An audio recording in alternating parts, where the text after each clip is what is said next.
kasa edema mo se kase boda nense mo eba ne doso de ebedi mo atintima no ene se kumase kropon bedwa no wonom eye dwumade bi se be ya hote ebeba ya hyenka kwan ya yefaso a yetimi esiesie no na yetimi edisisi ye ho ye ne mpanyifo ebebo enkomo ewo hom na nansanya ena abatuo bedwa lata komisa wonom de nse bi betu dwa efa hye foforo ya wonom be ye ede afa abatuo no ho nsem so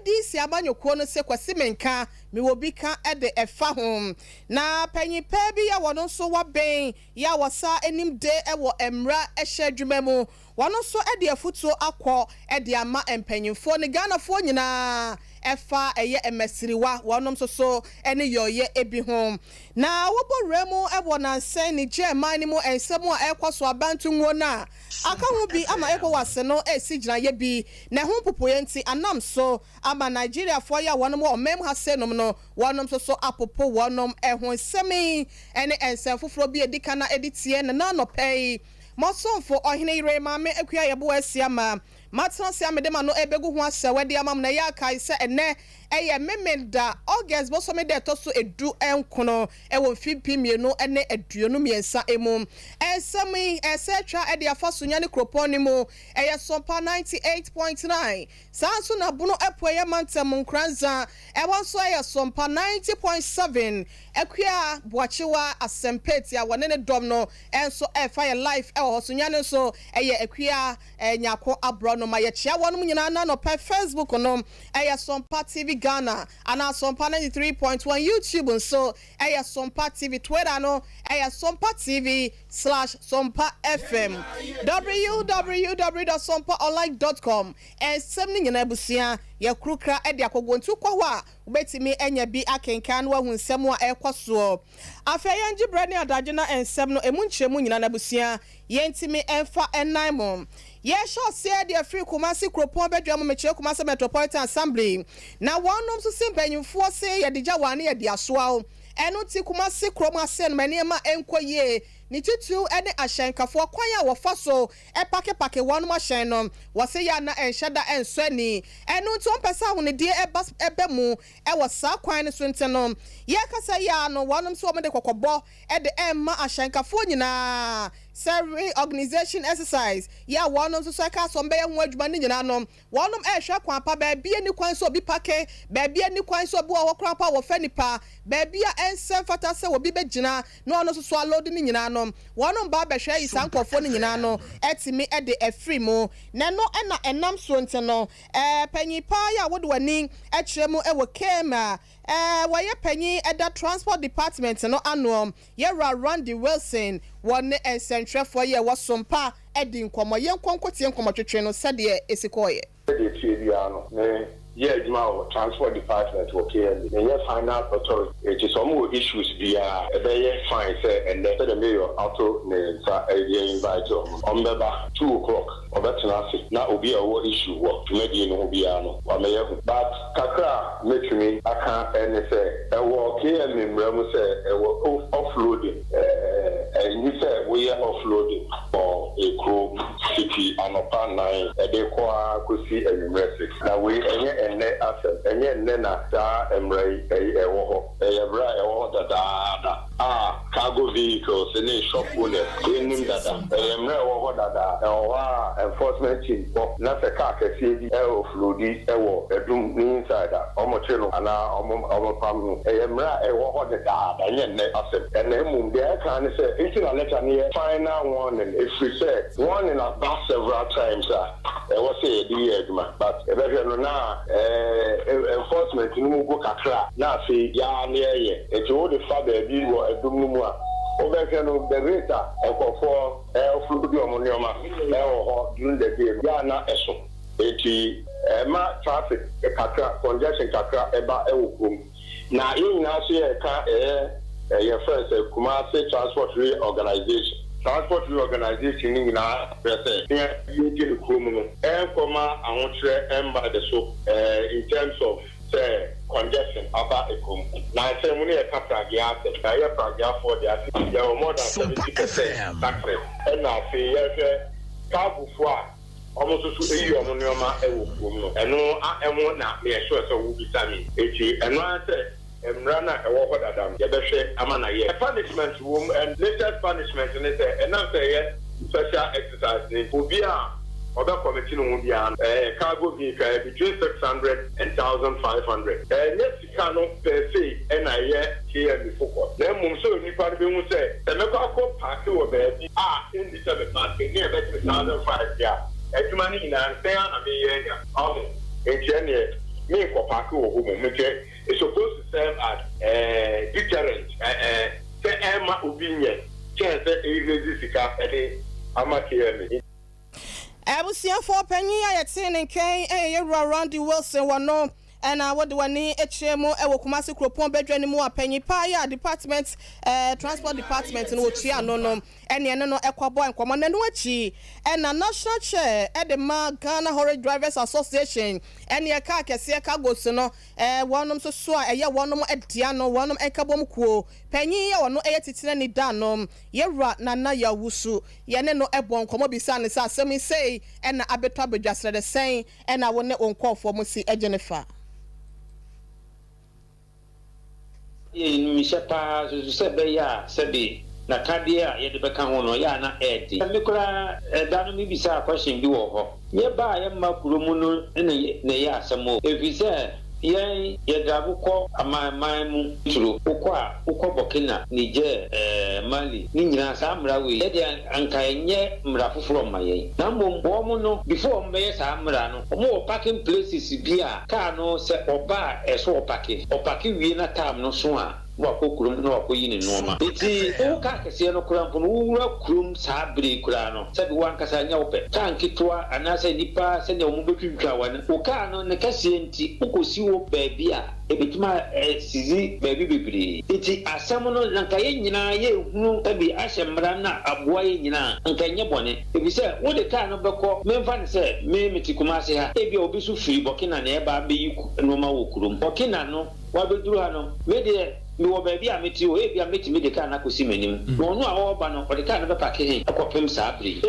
I don't know, beside question said, dear Mokan and Kenya bonnet, now so Tano bar, he found over packet, and send a brenaso, and send our baby no man. It's a one me bedding, and tissa. Sabi, one Casacuran Saudru baby na say, I won't tell about one Casa woman, even a toy carcass here for no. Normally, I dear Chia and Pecrumuco, because I can't use some flama. If Flamano so take cry, anything can happen. It's supposed to woman, yeah, it's in our packet. I could do Sa Brenna, I can't once I want to say, the Sabi, that be you no more wookroom.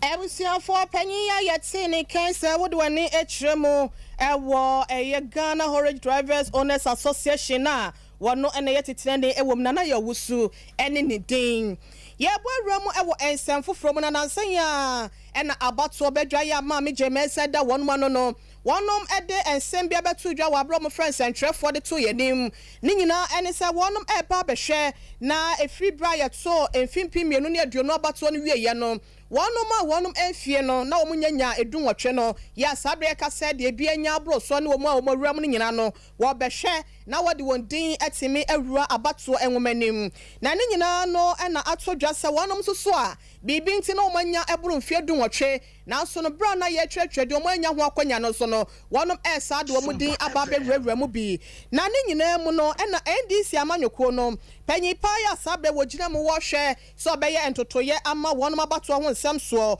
ye wura Daniel Amate Mensa wose ensem bi wo ho ama me no ekan ya wono ankasa esene ne tirima enye ye nsem ben na panyi no epeso woda na di kire 135,061. Which they said the voter population is even more than the actual population. My brother, how can this be accurate? The voter population is 50,937 more than the actual population. How can somebody say that this figure is correct? Pick a place like Kole Kote, that is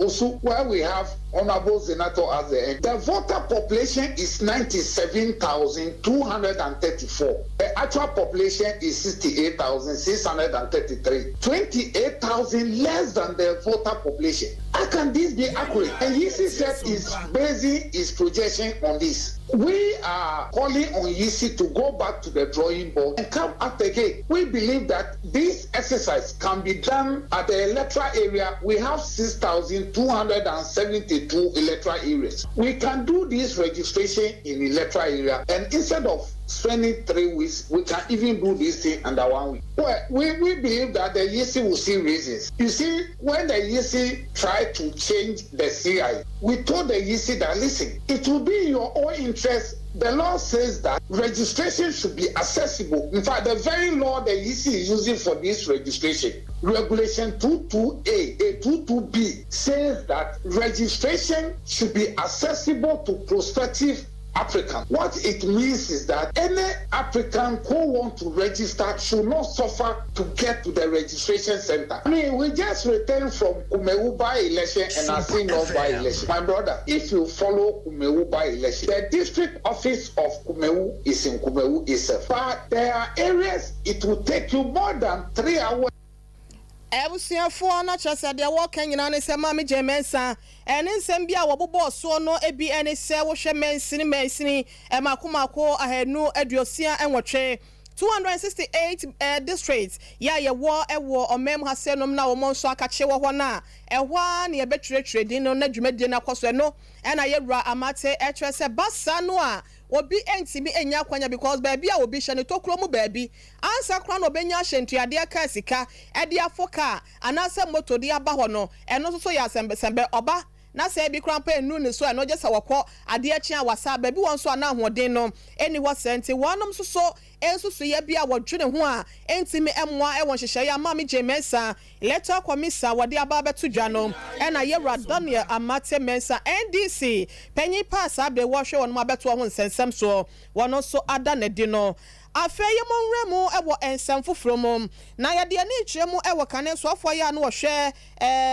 tourism esuo na wono ankasa so bre ya ye kase no wo ye mrahye badwade de ma de hye ya wono Ketu South abato mpesua so maami jifa abragomeshi eho asem na ye ken na ebusua wode nsem bia todwa ya wo che se ho behia se Ghana fo yetimi ehye ne nso na yetimi ejai fi se enyini wo hwe no eya na Nyankopon abo ade abata nipa da sane bia ho na so mpempi na no ye maami num titru wonom ekwa wonom efie so na wonom etwa bra niema ya na wonom fem no eya na reho ya na ya tete ebasa estrogen level no ya na ewo fom ntino wa ho fa nyina na yira wutire wo nyina na ekuku ebi wakura na wedie mo hyehyew obi tibi gina saa niema no so rotimi bo maami beye sa no ho hyehyere dia wo ye beyfo ena wutire ho akuku beyfo wakwa me yetutu ni tire ho na ye di huru no ni ade maami gobeshi esesa niema we se nyina no emwante ebra so se ehuro ene saa twetwe no ye twetwe mpanyimfo ne matitu no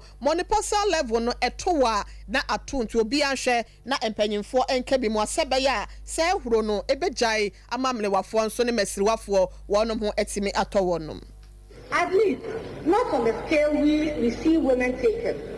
In addition, the process is not as debilitating in men because the implicated hormones in men affect a limited set of functions. On the other hand, in women, the implicated hormone, estrogen, contributes to the proper function of an unparalleled number of organs, hormones, and physiological processes, all of which are affected during the menopause transition. Mr. Speaker, aside public mockery and humiliation of menopausal women, women also endure such blame and humiliation on a daily basis privately.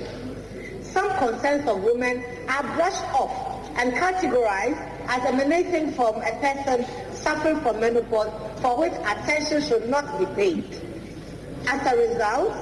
society fails to make the necessary provisions to support women during this stage of their lives. Mr. Speaker, along with menstruation, menopause has frequently been exploited as a punch of jokes and as a means of degrading and humiliating women. All those physiological changes that most women go through, or because of the changes that women go through. Esana sishaya anasense sayaya na eba emma muntino wonum enyina na kyese ebi nso afa bronya ho ewekra kase na ye twetwe ye maamenom ye twetwe ye nananom wo se ebraso se empanyifo behwe na wono so ate kokko ede amasa nipa ne nkrofo kro na eye wonom eye sanwei eye maame gomeshi wono eye mrahye badwani de ma de hye ya wono wo K2 South abato empesia so yenwe mu nanse wode wani ekyeremu ewo Niger man ni mu a ene eku esi ho asafo ya wonum wo man ni mu se mampanyi ya wote adwaso ho no ne ne yoyo bi ene ni mpuntuo enhyeda enkonkan enfa ma de hye ni nteno ene wonum akasa eba baji adwa no na wonum ahyehye ne ma tenete ne ma de ama Niger man no na eba sa no na akwaye se omu atia mra kakra nteno enam so ebibi mem ha se no mu nyina no amama ahodo ya wonum akom ho abom ya efro mu ekowase no wonum so ede ensem batu dwa sasa de kwan asrafo na faso etu mampanyi ede efre adwa so nya ne kwan ne tiamra na nya sa ene wose ne ma konte no wonum efa adwini bi sasa abre ka se do mu ne asrafo ye wo Niger no ede kwafe so enu nti ne ekowase amama ne nyina no asrafo ya wonum wo mai bia mu no wonum etu bia ne omu koka bomu a na wonum ne Niger asrafo no ede afe so asami ba ni padodo na akasa de afa ho ema enam so nte no ebi crossing kebe ya mumma asumtwie emra eno ane se mokwa akotena se asembia ni ho a yemfa anu ya na eka bi nso se da bi asa asrafo ewo Niger no wonum eya ye eniemo ho de nte no ewo sa asrafo kọ no mkọ kire mu se binyansa ewo ho na no ena Niger fo ya wonum o mayi mu enu ada ma friends and trefo nhye mu ati omu ho agumonten so kire se empanyimfo ehwe se be ya wonum emampanyi Yera Mohammed Bazoum won betimi akoboa asaje na adwa no ede ama ne biem yenkotie ye nuanum Brana wonom ekasa. The soldiers should drop down. They should give the president of the Niger people vote to him to power. They should bring the president in back. So what we are saying, a part of Bazoum, we don't have any president in Niger because we need democracy. Africa is democracy. They give us democracy, freedom and justice. Everybody to talk, but we know this soldier law. So that's why we come to here. We are discussing the ambassade here. The people, they are giving noise. They should drop the soldier. We need the president back. The soldier, we not like soldier law because they no vote give the soldier. They vote for the president. The president is working for Niger. The president is working. He like the Niger people. What happened? Every place that you go see the president go say that my people, my people. So that's why we come to here. We know the people, they are supporting the military. I think that is not that. They are opposition. But we in democracy, we need democracy. Yeah, wo kabima me kabia na se ye hia no ya de ayebekwoso apre we say Niger adehye bia won mo mem ha se na nura dan trefo nhemu wonom ede hye so ekire se Yera Mohammed wodo nipa odone manfo da bia wo kasa me manfo da bia kasa me manfo enti wodo wo ede ma enkrofo odi wo muso no wo hu adekudi a atechema wo hu nti a asrafo no pese wonom beje sa akonwa no ede efri ne nsem na no echi no wonom esa ede we say eto aso. Okay, so we want him back. We want Bazoum. We want him. He's a good president. And we don't want the milking of the soldier. We want Bazoum back. So they should bring him back. No, we don't like the soldiers because we will not see improvement in our country because of the youth. So we want the Bazoum back in our country. He's a good father. He's a father of all. So we want him back. I am a Nigerian, but I'm born in Ghana. You don't lack soldiers. Don't lack soldier. Lack soldier to go bush. Right. Soldier, we know them bush and camp. The soldier will not take present. We don't like soldier present. Sai Bazoum so bar zababben shugaban kasa yayin muna mulki sun kashe muna kasa babu yau ba mu san sun mulkin soja yau wala gobe. We don't need soldier. Soldier, we are in democracy. We need democracy. Yeah, walk a be mamma can be a monteno, ya peck a mamma can be, yan pensha so yan pass rafoni so way, a Niger, a dish beer, one ete or mem hasenum. Afe ye boy remo e wo bibie ni ene ne mpotemo na ehwo ena ohin popular ya wote adwa so edema bibie ni adehye na eyima ngua kudom ya wono etoso mienu wode atodwa se wo hwe eye mining companies mienu bi ya wono me wo bibie ni mpotemo Asante Gold Corporation and Mensi Gold bibie ni limited ya wɔnom emu amamre mu nananom wɔnom ɛfa wɔnom nya hwe domat no mu de ayɛ anasa nananom ayɛ ya wɔn etietia wɔnom so na nana ɛkyerɛ nsɛm no wɔse yɛ bibi sompafoɔ mokɔhwɛ baabi a yɛte asase yɛ dia nananom na wɔn nsase abanya ba wabɛdi animu amyama mo nsase mu de to agudie bi wɔ hɔ nanso ebuo pɛ di buo mu mfa bi ma yɛ sɛ wɔnom kɔyɛ adwuma bi wɔse na nsɛ kra de kyɛsɛ gɔ so ɛne bibia ne kwantempo no so ɔhɔ na krekrekre nana wo kwan no wɔn di ase so so otu ka akɔyɛ a na kyɛsɛ de man ne companies wɔnom ɛyɛ kwan no na ɛnsɛ ɛmfra yɛse anwum ɛda ɛyɛ ana yɛte ɛde firi ne nwia no yɛn kɔnkɔtie nana ɛnsɛm ne bi mekɔsɛ mekɔhwɛ adeɛ wɔ abɔfrim bidu a yɛdwiri ha data msae a yɛsɛ man so sɛ ɔmo de ɛkwan ɛba bɛto ha na sɛ ɔmo twa shortcut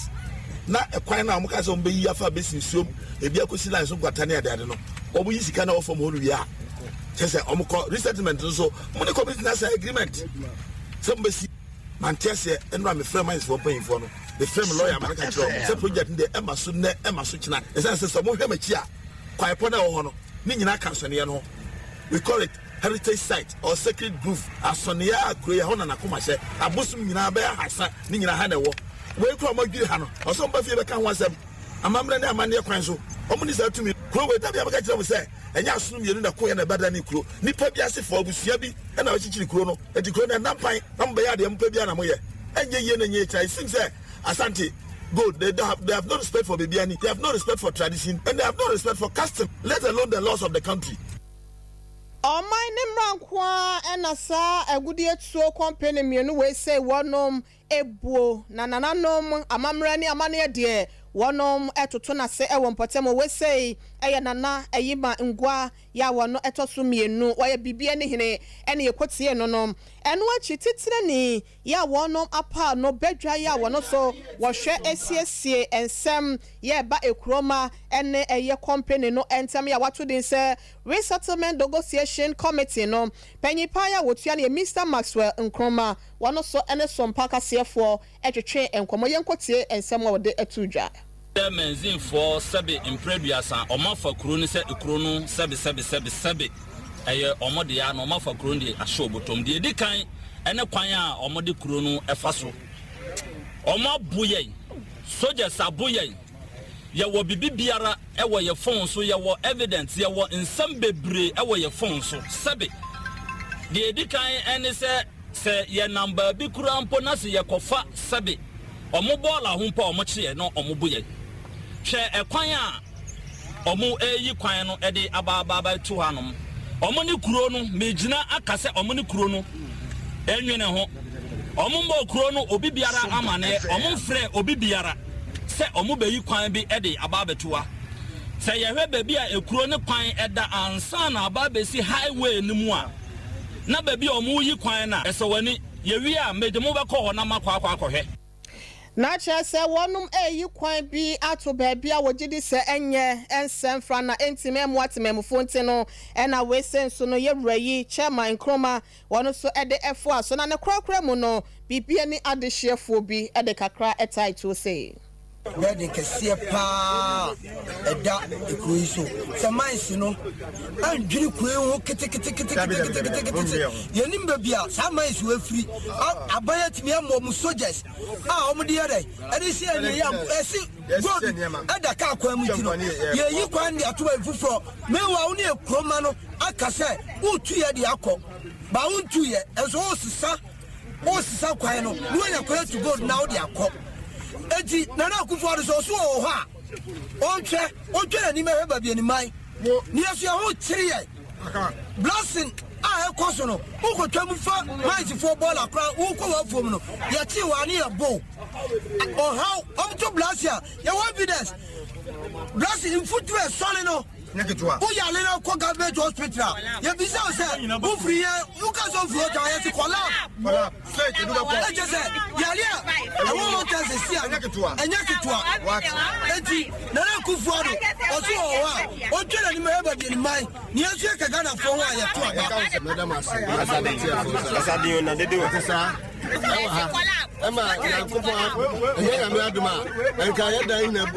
woman, a woman dying now. That was the accident. There will be over the Babaton, a hot pen to Ombashami. They say, can't have a baby in Abashim. And Ombasha Mama Quaba. This Adana, Omoda Abatia, a crown of the Abatia, and no more and ye.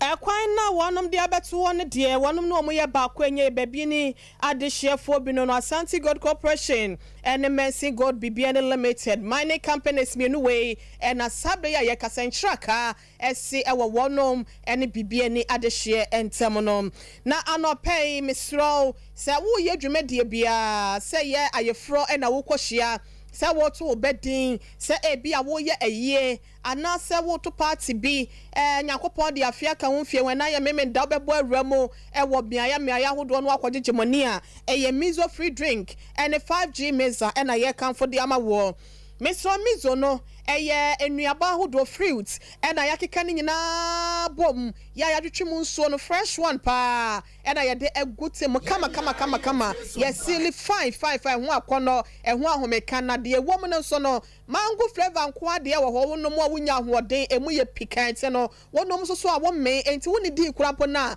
etimi boaw ema wo ye adwuma kwa ekransa na watekom na eno achi ne nso no ye wonuaba dodo na ne akwadu anka ene abrobe ne ade nom ene ayi kan ba kwa bomo ano so no ye ne mix one enti wonya bia no de me pepa na sanso ena ye kan fo ede ama wo a wo ye dwumade bia besro de wo ye bia no wonya miso free drink ne bi e de serve wase a wanim nguase de biara da amanfo de monyam hye ebe ma na bi nso aka kofare bai ya wono ede miso e bai ye na 5G meza no so abusia e boa eye energy drink we say asusomu bi enim mizo ni nyina no eno te wonom no wonya wa hoden ya so agwara na ede agum eduaba ya eboa wonum ato a etimi te wanim ema wotimi etibi de we yebudi de ne yetwam me so nya 5G meza ne bi sanso na grapefruit nso no ewo mu ntia no so etimi boa ema we de ani krampo ye kama sanso na jense ya sum de agum green tea eno so ya wo mu ntia no me so wonom eno so a eboa amwa hoden ne mu ja baby a yeton eye drinks ahodo ne enso ahodo bia no supermarket ahodo bia mu no ebi ewo ho na mom se onsa enyanka bia bomodin a owo mamponten wo mampon agona ene sa kwan ne so a besisa mo wo tafo ne ade na obetimi de moni a kire mo ewo ehwa overseas Alpha Radio Child 21st Clinic wa na wakwa akwaje wo de kwa so hwe manager Daniel wo beyi dodo bia wo pede ama wo peba akokrampa mesro kwo ho won sabeka bi because supermarket sister say wa ewo abawa post office anomanje Mama Esther ewo Adomni Asomdwe Junction Otra Baptist University na ebu akwa ehwa ena wo PNC Ventures ewo anomanje taxi station opposite wa Charity Hospital Junction ho ena obehunu na Sachi Enterprise enso ewo asafo ebinchi wane VIP car park no ena edi enimhwe bomodin Sompa TV Sompa FM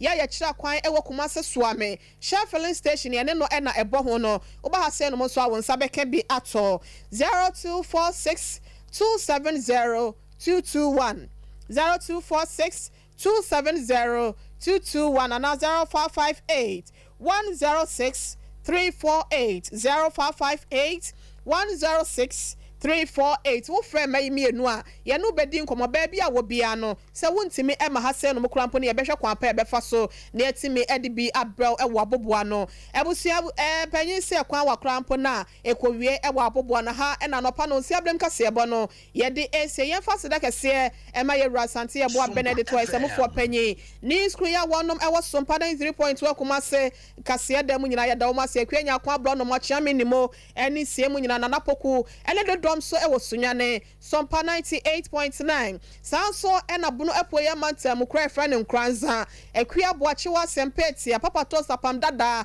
ene afefo e wo no so no efaye e wo Sompa 90.7 yede mu si ase no ne yadam was information centers amofa ye nyina mo amobie mu nyina so aseda no ebi enko enfama mo Kelvin Buzi the caption mai ene ekwo beja sesempre mo Mr Dave mu nyina eboa me MC aho ena kankase wutimi ehwe live Facebook any social media handles ni nyina so me di do hene ire ma me ekwa yeboa asia mamada mase na me sore so dia Ghana fapim dwumedie no nana ya abo amali bia baga ode beto aso na emom yesram se amesa papa bi ohini ni adazo na ma me aye no eye enne ewo achievement no wa wo benya ho wadaroma no am yakogya ye bekwa no na enche na chese bi edikan ye nso ye ba beto aso ntemu megya ye na ye aye nkogya damfo aye ene ma damfo aye eba ye nti ye nua ba no ye ne na ne didwuma ewo hasen ma mesa papa bi so mpa nkomo hosta wo host no morning show so no sa kankasefo no homesro mumie nkogya no na ye mpepa na niwam enisio emfa ema no ma sorry so ye Libya boga na ya bo ama Ghana fapim dwumedie ene ode to aso